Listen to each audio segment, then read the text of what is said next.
नाना पटोले, जितेंद्र आव्हाड, उद्धव ठाकरे यांच्या भेटीसाठी पोहोचलेले आहेत। नाना पटोले आणि उद्धव ठाकरे त्यासोबतच आदित्य ठाकरे, नाना पटोले हे आदित्य ठाकरेंसोबत आता उद्धव ठाकरेंसोबत चर्चा करणार आहेत।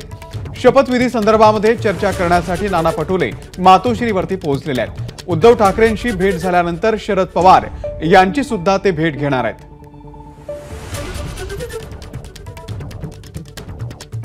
तर नाना पटोले आणि जितेंद्र आव्हाड सध्या उद्धव ठाकरे यांच्या भेटीसाठी मातोश्रीवरती पोहोचलेले आहेत। मातोश्रीच्या बाहेरून अजय माने आपले प्रतिनिधी आपल्याला अधिक अपडेट देतील। अजय, ही बैठक सुरू झालेली आहे, काय नेमका निर्णय होऊ शकतो?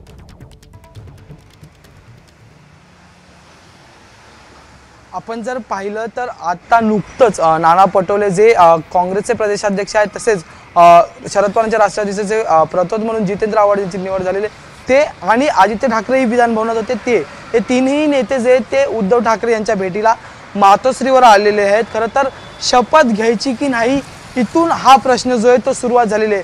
आजपासून जे ते विशेष अधिवेशन घेऊन जे निवडून आलेले नवीन आमदार आहेत त्यांच्या शपथ ग्रहणाचा कार्यक्रम, शपथविधीचा कार्यक्रम सुरू झालेला आहे। पण महाविकास आघाडीमधले जे आमदार आहेत ते शपथ घेणार नाही अशी भूमिका जी आहे त्यांनी घेतलेली आहे। त्याच्यानंतर आता ते जे ते मातोश्रीवर येताना आपल्याला पाहायला मिळतं। आपण जर पाहिलं तर अनेक आमदार नेते जे ते या ठिकाणी येताना पाहायला मिळतात आणि नुकतेच नाना पटोले असतील, आदित्य ठाकरे असतील, जितेंद्र आव्हाड जे ते या ठिकाणी पोहोचलेले आहेत। खरं तर उद्धव ठाकरेंसोबत हे नेते जे ते चर्चा करतील, त्याच्यानंतर उद्धव ठाकरे नेमकं काय मत मांडणार हे मत घेऊन पुन्हा हे नेते जे ते आदित्य ठाकरे असतील, नाना पटोले असतील, जितेंद्र आव्हाड असतील हे शरद पवार यांच्या भेटीला जाणार आहेत। त्यांच्याशीही हे जे ते चर्चा करतील आणि त्याच्यानंतर एकंदरीत संयुक्तरित्या महाविकास आघाडीच्या नेत्यांशी बोलून जो आहे तो निर्णय घेतला जाणार आहे। त्यामुळे आज खरं तर नाना पटोले यांचं नावही सभागृहात पुकारलं गेलं होतं शपथ घेण्यासाठी, पण नाना त्या ठिकाणी पोहोचले नव्हते। त्यावेळी ते विजय वडेट्टीवार यांच्या निवासस्थानी असल्याची माहिती जी आहे ती समोर येते।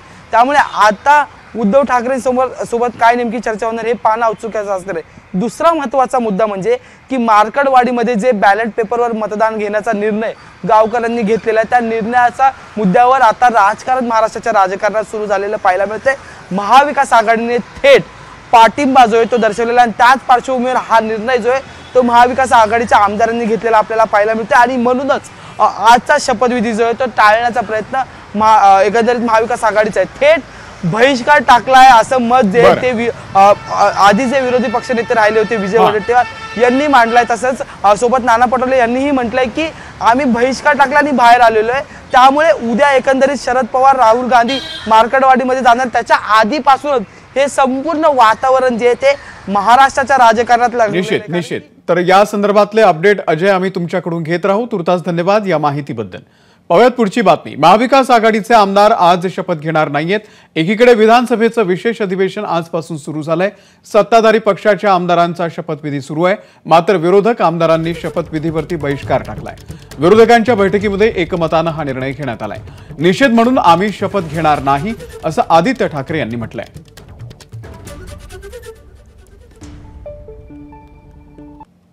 आज महाविकास आघाडीने हा निर्णय घेतला की आजच्या दिवसासाठी आम्ही जी आमदारांची शपथ असते ती घेतलेली नाहीये निषेध म्हणून। कारण एकंदर आपण पाहतोय राज्यात जे वातावरण असायला पाहिजे होतं, एखादं सरकार जेव्हा एवढ्या बहुमताने निवडून येतं तेव्हा वातावरण उत्साहाचं असतं, जल्लोष असतो, साजरं करत असतात सगळे। पण कुठेही जल्लोष दिसत नाही, कुठेही कोणी साजरं करत नाहीये आणि मनात हाच प्रश्न पडतो जो आम्ही आधी पण विचारलेला होता की हे जे मॅन्डेट आहे हे जनतेने दिलेलं मॅन्डेट आहे की निवडणूक आयोगाने दिलेलं मॅन्डेट आहे, ईव्हीएमने दिलेलं मॅन्डेट आहे। मी आज ओत घ्यायची नाही, घ्यायची की नाही घ्यायची त्याचाही निर्णय आपण अजून आम्ही घेतलेला नाही। उद्या आज आता आम्ही इथून उद्धव ठाकरे साहेबांकडे जातो, तिथं आम्ही चर्चा करणार आणि शरद पवार साहेबांशी बोलणार, राहुलजींशी पण आम्ही बोलणार आणि या माध्यमातून आम्ही निर्णय करायचा मी ठरवलेला आहे।